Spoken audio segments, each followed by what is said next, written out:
고등부 친구들 환영합니다. 우리 또 예배 자리를 지키기 위해 또 우리가 노력하고 이 자리에 앉아 있는 친구들 너무너무 환영하고 축복합니다.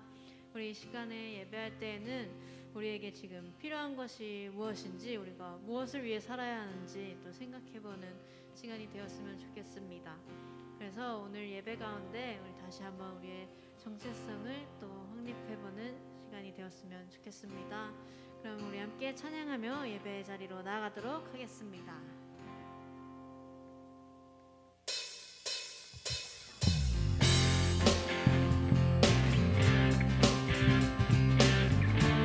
친구들의 있는 자리에서 함께 손 펼치며 찬양합니다. 이 세상에 부유한 보다, 이 세상에 좋은 친구보다, 나의 꿈을 이루는 것보다 더 귀한 분, 필요한 모든 것을 다 얻고 내가 원하는 삶을 사는 것보다 어느 누구의 그 사랑보다 귀한. 다시 한번 이 세상에 부유한 보다, 이 세상에 좋은 친구보다, 나의 꿈을 이루는 것보다 더 귀한 분, 필요한 모든 것을 다 얻고 내가 원하는 삶을 사는 것보다 어느 누구의 그 사랑보다 귀한 분. 내 영혼 믿으시고 내게 생명 주신 주님, 주의 사랑이 너무 커 나의 맘 들여준 주님만 영원히 사랑해. 나의 사랑 멈추지 않으리. 주님만 영원히 사랑해. 나의 사랑 멈추지 않으리. 다시 한번 처음부터.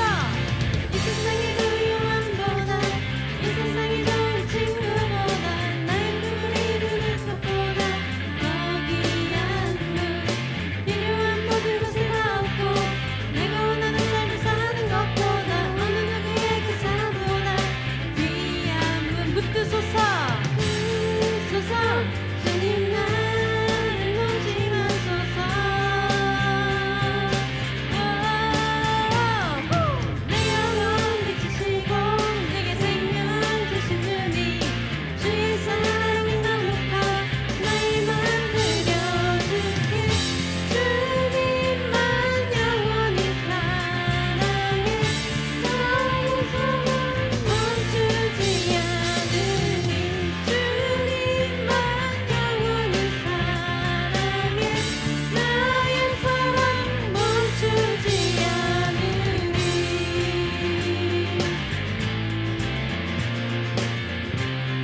우리 시간 이렇게 함께 고백하기 원합니다. 붙드소서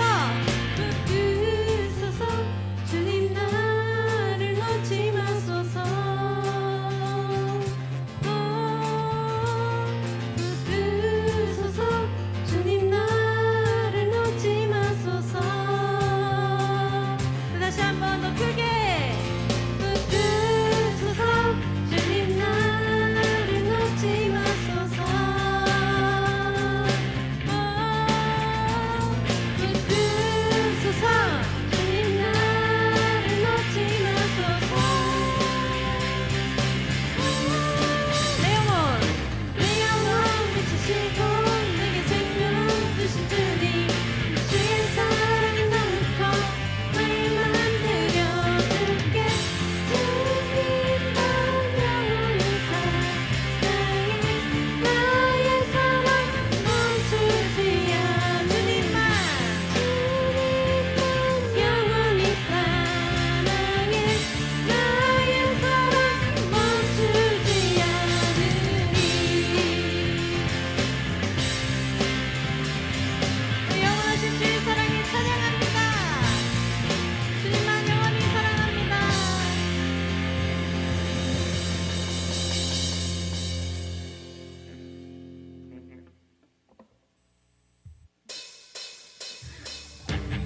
진리를 따라 살아가야 되는지 다시 한번 우리가 깨닫기 원합니다. 우리가 하나님의 자녀로서 정체성을 잘 확립할 수 있게 해달라고 우리 시간 함께 기도하며 나가도록 하겠습니다.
햇빛서리원 끝나면서 소감 한번 나눠주세요. 어떠세요? 어떠셨습니까? 많이 참여는 못했지만 그래도 재밌었습니다. 다음에 또 기회 있다면 하겠습니다. 파이팅! 네, 서현쌤. 저도 하라고요? 자, 어떠셨어요? 햇빛서리원. 저요? 배드민턴의 재미를 맛봤습니다. 아, 네. 이제 배드민턴 입문하시나요? 입문하고 싶네요. 여러분 같이 해요. 같이 해, 같이. 네, 형기쌤 어떠셨습니까? 네, 저도 방학 맞아서 같이 네, 다시요? 형기쌤 어떠셨어요? 네, 방학 맞아서 친구들하고 같이 운동할 수 있어서 재밌었습니다. 다음에 아. 또 했으면 좋겠습니다. 네, 화이팅! 파이팅!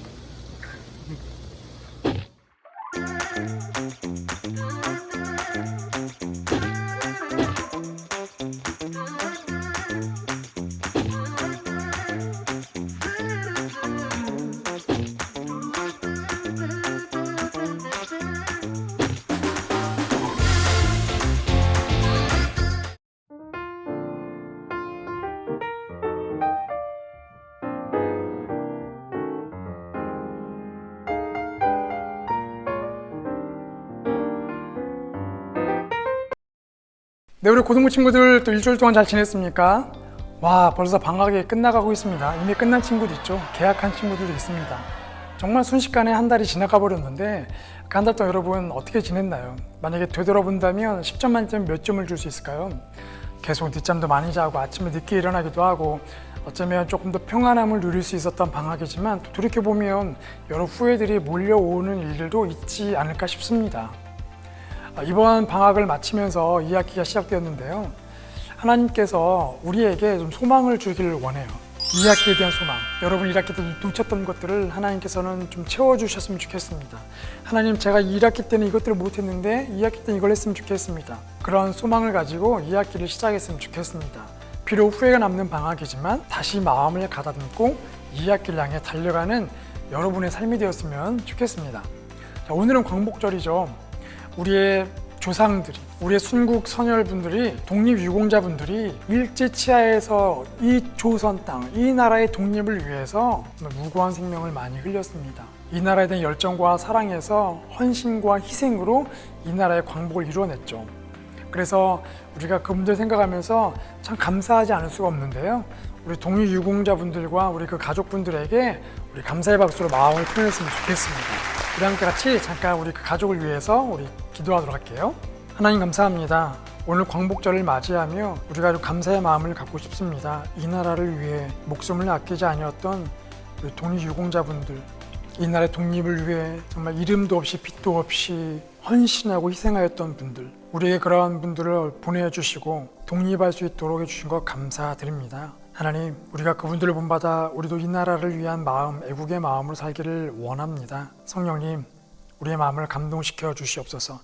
또 동료 유공자분들과 그 가족들을 하나님께서 보호하여 주시고 부족한 것들을 채워 주셔서 이 나라를 위해 수고하고 헌신하고 희생하였던 그 열정과 그 삶이 얼마나 복된 삶인지를 모든 사람들이 알 수 있도록 인도하여 주시옵소서. 예수님의 이름으로 기도합니다. 아멘. 네, 우리 지난주에는 가장 필요한 열쇠라는 제목으로 말씀을 나눴죠. 하나님께 당당히 기도하는 것, 나의 부끄러움을 무릅쓰고라도 상대방의 필요, 저 사람들의 필요, 이 나라의 필요를 위해 꿈과 비전을 당당하게 구하는 것, 바로 그 간청하는 기도가 가장 필요한 열쇠인 걸 나눴습니다. 자, 오늘 15번째 이야기, 무엇을 소유하느냐가 인생을 좌우한다는 제목으로 말씀을 나누도록 하겠습니다. 여러분 혹시 갑자기 생긴 돈으로 무엇을 해야 할까 고민해 본 적이 있나요? 제가 대학교 1학년 때 첫 아울리치를 가게 되었습니다. 중국으로 가게 되었는데 이제 첫 아울리치니까 그 아울리치 비용을 마련하기 위해서 열심히 알바를 했죠. 신문 배달도 하고 우유 배달, 과외도 하면서 결국 그 비용을 다 마련했습니다. 근데 문제는 여권이에요. 당시에는 군대를 갔다 오지 않으면 여권을 잘 주지 않았습니다. 그래서 그 여권을 만들기 위해서 저를 보증할 수 있는 분을 세웠죠. 한 분은 대학 교수님, 한 분은 병원 원장님. 그래서 보증인을 세우고 여권을 신청했는데 결국은 나오지 않았습니다. 자, 근데 문제는 아울리치를 가지 않게 되면서 아울리치 목적으로 모았던 그 돈을 어떻게 사용할 것이냐죠. 여러분 같으면 그 돈으로 무엇을 하시겠습니까? 내가 무엇을 소유하느냐에 따라서 우리 인생의 내용이 참 많이 달라지죠. 그래서 오늘 성경 본문은 무엇을 우리가 소유할 것인가 그 기준에 대해서 몇 가지를 알려주고 있는데요. 오늘 본문을 통해서 우리 친구들, 우리 선생님들, 우리 모두의 삶에 소유에 대한 기준이 좀 명확해지고 또 내가 정말 무엇을 소유할 것인가 그것들을 발견하고 그걸 통해서 정말 의미 있는 인생, 하나님이 기뻐하시는 인생, 예수님을 따라가는 제자의 삶을 살기를 소망합니다. 자, 첫 번째, 모든 인간은 소유의 본능이 있다는 것이죠. 자, 처음 세상이 만들어지고 에덴 동산에서 아담과 하와가 살았습니다. 아담과 하와는 무엇을 먹고 살았을까요? 당연히 그 동산에 있는 과일들을 먹고 살았죠. 거기는 두 사람밖에 없었기 때문에 과일을 가지고 네 거 내 거 싸울 필요도 없었고 여기는 내 땅, 여기는 네 땅 이렇게 싸울 필요도 없었죠. 두 사람이 행복하게 살았습니다. 먹고 싶은 건 마음껏 먹고 가고 싶은 건 마음껏 갔죠. 근데 문제는 하나님께 불순종하면서 에덴 동산에서 쫓겨나면서 변화가 시작됐다는 것입니다. 첫 번째 변화, 정착에 대한 변화이죠. 이제는 땅이 저주를 받았기 때문에 농업을 하면서 먹고 살아야 하는 겁니다. 그러면 정착할 수 있는 좋은 땅이 어딘지를 찾아다니고 찾게 되면 이제 정착하는 것이죠. 그곳에서 땅을 개간하고 씨를 뿌리고 농업을 합니다. 그리고 점점 가족이 불어나기 시작하면 땅이 좁겠죠. 그러면 또 살 수 있는 땅을 찾아서 떠나야 하는 그런 정착의 문화가 시작됐죠. 그러면서 자연스럽게 소유에 대한 문화가 생겼습니다. 자, 내가 일구어 놓은 이 곡식들, 그래 이건 내 거야, 이건 우리 가족 거야. 또 우유와 옷을 얻기 위해서 목축업을 하죠. 그러면 가축을 죽이고 그 가죽으로 옷을 만들면서 이건 이 옷, 내 옷, 네 옷, 우리 가족 옷들. 그럼 점점 사람들이 불어나기 시작합니다. 그러면 소유의 개념이 점점 더 확장되기 시작한 것입니다. 사람은 누구나 소유에 대한 본능이 있죠. 돈에 대한, 재물에 대한, 옷에 대한 소유의 본능이 있습니다. 이 소유의 본능은 살고자 하는 마음이죠. 이 소유의 본능이 없다면 어떻게 될까요? 내 거 다 나눠주고, 돈도 나눠주고, 집도 다 나눠주고, 결국은 내가 살 수도 없고, 살아갈 수 없고, 죽게 되는 것이죠. 그래서 우리 가족을 위해, 나를 위해 살고 싶기 때문에 의식주를 갖기도 하고, 그런 소유의 본능들이 있습니다. 자, 이렇게 소유의 본능은 중요한데, 문제는 소유에 대한 경계가 없다는 거예요. 이 세상에서 일어나는 모든 전쟁과 갈등의 근본 이유가 뭘까요? 바로 소유입니다. 누구 것인지 불명하면 그것을 서로 먼저 갖기 위해서 싸움을 벌이죠. 또 그 싸움이 점점 커지기 시작하면 이제는 저 남이 가지고 있는 저 옷이 너무 좋으니까, 저 남이 가지고 있는 저 나라가, 저 땅이 너무 좋으니까 그 땅을 빼앗기 위해서 전쟁을 하는 겁니다. 심지어 돈과 재산을 갖기 위해서 형제들 간의 싸움이 일어나는 그런 재벌들의 일들도 우리가 심심찮게 듣게 되죠. 오늘 본문에도 이 소유로 갈등하는 사람이 등장합니다. 우리 함께 13절 말씀을 같이 읽겠습니다. 시작. 무리 중에 한 사람이 이르되 선생님, 내 형을 명하여 유산을 나와 나누게 하소서 하니. 자, 유산 배분에 있어서 형과 갈등인 사람이 등장하죠. 예수님을 찾아와서 말합니다. 예수님, 제가 형과 지금 유산 때문에 갈등하고 있는데 이 문제 좀 해결해 주십시오. 당시에는 유산을 나눌 때에 첫째가 3분의 1을 갖고 둘째가 3분의 1을 가졌다고 합니다. 아마도 형과 유산을 나눔에 있어서 그 양이 정해져 있는데 그걸 누군가가 지키지 않고 있었던 것 같아요. 그래서 갈등이 일어났습니다. 당시에는 랍비들이 이런 유산 상속의 문제를 해결해 주는 일이 종종 있었다고 해요. 그래서 이 사람도 예수님을 찾아옵니다. 예수님, 지혜로우시니까, 공정하시니까 이 문제 좀 해결해 주십시오. 그나마 동생은 형과 직접 막 맞닥뜨려 싸우면서 이렇게 이런 싸움을 하지 않고 좀 더 깔끔하고 투명하고 객관적으로 해결하기 위해서 분쟁 해결사 예수님을 찾아오죠. 그러나 분명한 건 그의 마음 안에도 소유에 대한 본능이 있었다는 것입니다. 우리도 마찬가지일 거예요. 맛있는 케이크 하나 있으면 정말 배고픈 상태로 한다면 내가 더 먹고 싶어하는 그런 본능들, 또 좋은 옷이 있으면 내가 갖고 싶어하는 것, 좋은 전자기기가 있으면 갖고 싶어하는 거, 새로 이번에 스마트폰 출시된대 그러면 저거 갖고 싶다. 우리 안에도 동일하게 그런 소유의 본능들이 있죠.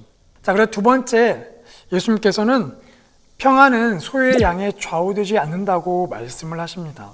우리 14절과 15절 말씀을 읽어볼게요. 이르시되 이 사람아 누가 나를 너희의 재판장이나 물건 나누는 자로 세웠느냐 하시고 그들에게 이르시되 삼가 모든 탐심을 물리치라 사람의 생명에 그 소유에 넉넉한 데 있지 아니하니라 하시고, 자, 예수님께서 유산을 조정을 해결해 달라는 그 사람의 동생에게 말씀하시죠. 야, 너 정말 마음이 힘들었겠다. 야, 너희 형 진짜 못했구나. 내가 공정하게 이렇게 걱정하지 마. 이렇게 말씀하지 않습니다. 위로하지 않으시죠. 오히려 그 동생이 민망하게 느껴질 정도로 야, 이 사람아 누가 나를 유산, 분쟁, 해결사로 세웠느냐. 내가 그거 해결해 주려고 이 땅에 온 것 같으냐? 내가 너희의 필요를 채워주고 너희의 필요를 해결해 주기 왔지만 재산 분쟁을 해결해 주는 것은 아니다라고 말씀하십니다. 정말 민망했겠죠. 그리고 더 나아가서 거기에 모여있는 모든 사람들에게 말씀하시죠. 모든 탐심을 물리치라. 탐심이란 뜻은 자기 분에 넘치도록 더 많이 갖고자 하는 욕심이죠. 즉 동생도 탐심이 가득하고 거기에 있는 모든 사람들도 탐심이 가득했던 것입니다. 여러분, 왜 우리 안에는 탐심이 있을까요? 왜 더 갖고 싶어 할까요? 제가 예전에 정말 어렵게 돈을 모아서 기타를 샀습니다. 예배 때 정말 잘 사용해야지 좋은 소리 내고 싶다. 300만 원짜리 기타를 샀습니다. 그런데 얼마 되지 않아 그 기타를 도둑 맞았어요. 마음이 막 억장같이 무너지죠. 그거 사려고 얼마 돈 모았는데.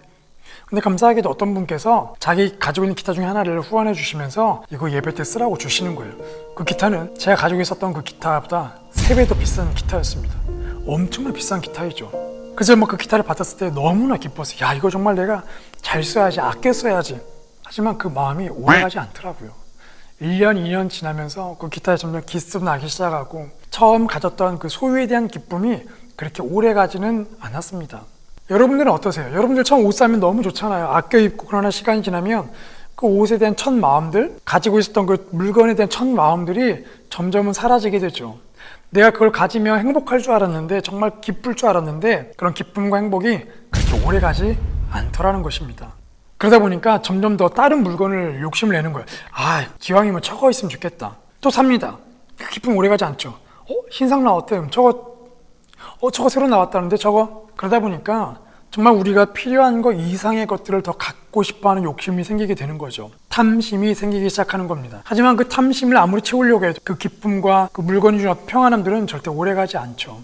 그래서 예수님이 말씀하십니다. 사람의 생명이 그 소유에 넉넉한 데 있지 않다. 즉 소유와 생명은 아무런 관계가 없다는 거예요. 본문에 나오는 생명이라는 단어는 단지 어떤 생물학적인 이 목숨을 의미하는 게 아니라 질적인 생명, 그러니까 기쁘고 즐겁고 행복한 그것들을 의미합니다. 여러분, 성적이 갑자기 5등급에서 1등급 딱 치고 올랐을 때 기쁘잖아요. 행복하잖아요. 바로 그것이 본문에 나오는 이 생명이라는 단어이죠. 그런데 그런 기쁨과 즐거움과 행복은 우리가 가지고 있는 그 소유의 양에 좌우되지 않는다는 것입니다. 그렇다면 무엇에 좌우될까요? 바로 세 번째, 하나님과의 친밀함을 소유할 때 우리가 평안해질 수 있다는 것이죠. 우리 16절부터 19절 말씀을 읽어보겠습니다. 시작. 또 비유로 그들에게 말하여 이르시되 한 부자가 그 밭에 소출이 풍성하며 심중에 생각하여 이르되 내가 곡식 쌓아둘 곳이 없으니 어찌할까 하고 또 이르되 내가 이렇게 하리라. 내 곡간을 헐고 더 크게 짓고 내 모든 곡식과 물건을 거기 쌓아두리라. 또 내가 내 영혼에게 이르되 영혼아 여러 해 쓸 물건을 많이 쌓아두었으니 평안히 쉬고 먹고 마시고 즐거워하자 하리라 하되. 예수님께서 비유를 말씀하신 이 부자는 부자입니다. 이미 부자인데 더 부자가 되었죠. 그의 소출의 양이 엄청난 풍년으로 돌아오게 되었습니다. 그러다 보니까 기존에 이미 창고가 가득히 차서 이 소출을 저장할 수 없는 거죠. 그래서 지혜를 짜는 게 그럼 이 창고를 새로 짓자. 이 모든 것을 다 담자. 그래서 새로운 창고를 짓게 됩니다. 이 풍성한 소출로 인해서 정말 몇 년은 먹고 살 걱정 없이 살아가는 거잖아요. 아, 우리가 꿈꾸는 거 아닙니까? 야, 정말 나에게 일확천금이 들어왔으니 야, 이제는 내가 먹고 싶은 거 마음대로 먹고 가고 싶은데 가고 여행 다니고 평생 이거 은행에 넣고 이자로 먹고 살자.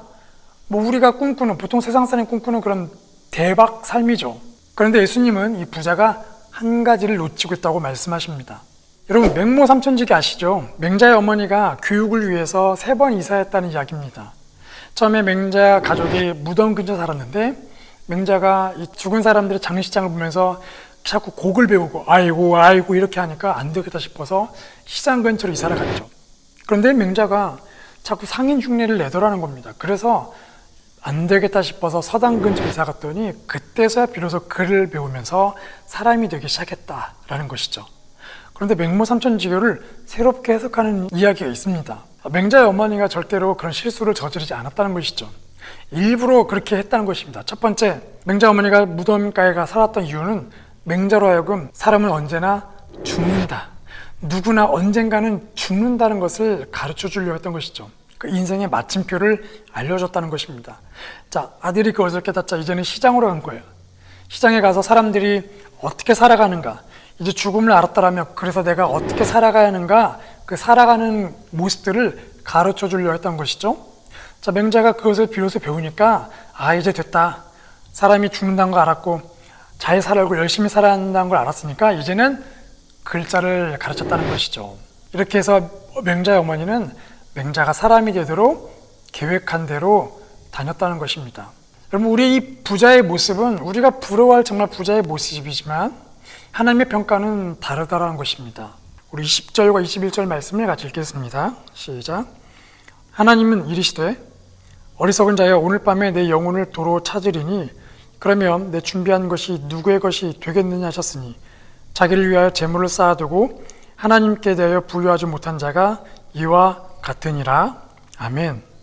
여러분, 하나님께서 이 부자를 어리석다고 말씀하시죠. 왜 어리석은가? 첫 번째, 부자는 죽음을 생각하지 않고 있다는 것입니다.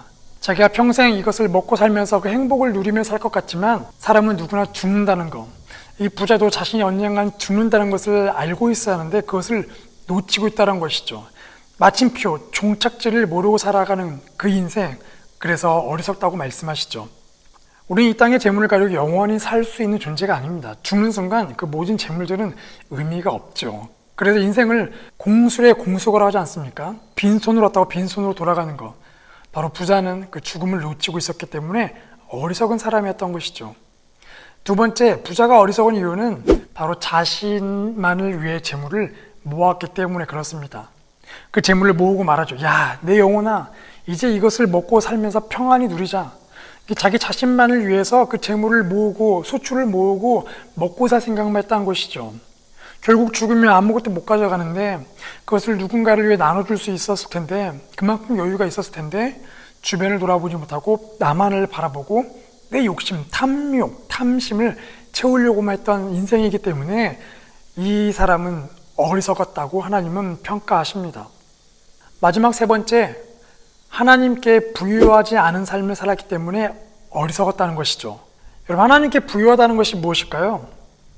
어딜 가든지 돈만 생각하고 야, 저 의자 얼마지? 야, 저 차는 얼마이지? 야, 저 차를 살려면 내가 어떻게 일을 하고 돈을 어떻게 모을까? 이렇게 생각하는 사람은 돈에 대해서 부유한 것이죠.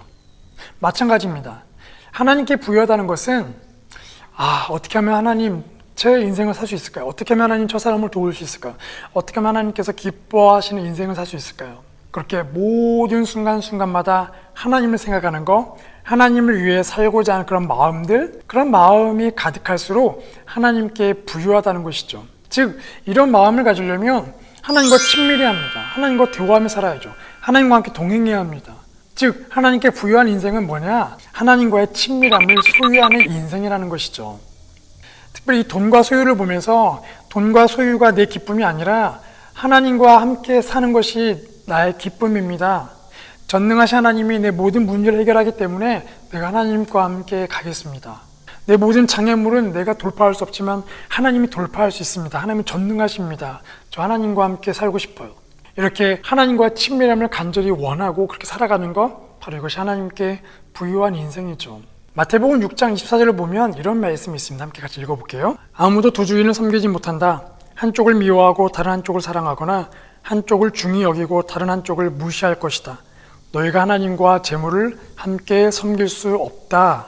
여러분, 성경은 하나님과 재물을 동등하게 여기고 있습니다. 즉, 재물에 목숨을 거는 사람은 하나님께 절대 목숨을 못 건다는 거예요. 인생의 기쁨을 누리기 위해 재물에 목숨을 걸면, 재물에 집중하면 하나님을 놓치게 된다는 거죠. 또 마찬가지예요. 하나님께 집중하며 살아가는 인생, 하나님께 모든 걸 걸고 살아가는 인생은 재물의 욕심, 탐욕에 빠지지 않게 된다는 것입니다. 우리가 돈을 벌게 되면 11조를 내게 돼요. 왜 낼까요?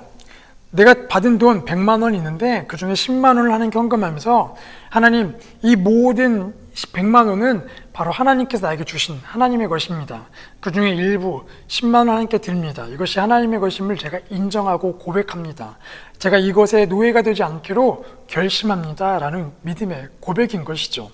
그래서 10만 원을 받으면 그 중에 만 원을 11조 하는 건 쉬운데요. 1억이라는 수익이 들었을 때 거기 10분의 1인 1000만 원을 11조 내는 거 정말 어렵지 않겠습니까? 어렵죠. 그래서 무엇을 갖느냐에 따라 우리 인생이 좌우가 되죠. 우리 인생을 살아가는 수단인 재물이 우리 인생의 목적이 되어버린 순간 우리는 그 재물의 노예가 되기 시작합니다. 내가 재물을 소유했는데 그 재물이 나를 소유하고 내 인생을 끌어가기 시작하죠. 그래서 내 자신과 다른 사람을 평가할 때에 재물의 기준으로 평가하는 일이 생기게 된다는 거죠. 하지만 우리가 하나님을 소유하게 되면 모든 것을 갖게 됩니다. 그 하나님이 나와 함께 하시기 때문에 모든 것을 우리가 갖게 되는 것이죠. 그래서 우리가 재물이 아니라 하나님께 부유한 삶이 무엇인지를 계속 배워가는 게 참 중요한 것 같아요. 공부할 때에도, 어떤 성적에 신경을 쓸 때에도, 입시를 준비할 때에도 눈에 보이는 어떤 결과에 집중하는 게 아니라 하나님께 의지하면서 하나님의 도움을 구하면서 이걸 통해서, 이 성적을 통해, 입시를 통해 하나님의 이름이 높아질 수 있도록, 이걸 통해 하나님이 기뻐하시는 삶을 살 수 있도록 살아가는 것이 무엇인가 우리 계속 고민하고 그 방법들을 찾아가는 것이 참 중요합니다. 그것들을 찾아갈 때 나중에 우리가 친구들이 성인이 되고 장년이 되고 점점 많은 돈과 재물을 갖게 될 때에도 결국 그 재물의 노예가 되지 않고 그 재물을 잘 사용할 수 있는 지혜로운 사람, 하나님께 부유한 사람이 될 수 있기 때문에 그렇죠. 우리 고등부 친구들, 선생님들 모두가 하나님을 소유하는 것이 중요하고 그 방법들을 계속해서 찾아가고 배워가는 우리 복된 인생이 되기를 소망합니다. 우리 함께 나눔 같이 할게요. 자, 1번. 혹시 물건에 대한 욕심이 과한 것도 있다면 무엇인지 나눠주세요. 책이나 옷이나 전자기기 등등. 혹시 나의 물건이나 용돈 중 일부를 다른 사람을 위해 나눈 적이 있나요? 그때 기분은 어땠는지 나눠주세요. 자, 이번 주 한번 적용해보면 좋을 것 같아요. 나의 용돈 중 일부를 다른 사람을 위해 사용하기. 우리 함께 이따가 소그룹 모임 때에 함께 나눔하고 이 적용점들을 찾아갔으면 좋겠습니다. 우리 함께 같이 기도하겠습니다. 우리 기도할 때에 혹시 여러분 가운데에 하나님이 아니라 눈에 보이는 재물과 어떤 성적과 등수에 혹시 목매어 살았다면, 그것이 나의 기쁨과 내 즐거움과 삶의 목적이라고 생각하고 살았다면 우리 그거 회개하면 좋을 것 같아요. 하나님, 제가 이렇게 어리석었습니다. 용서해 주십시오. 그리고 두 번째, 하나님, 제가 하나님께 부유한 삶을 살길 원합니다. 하나님과 친밀함을 제가 누리는 걸 배우고 싶습니다. 가르쳐 주십시오. 하나님과 동행하는 인생 살 수 있도록 도와주십시오. 우리 같이 함께 기도하시겠습니다.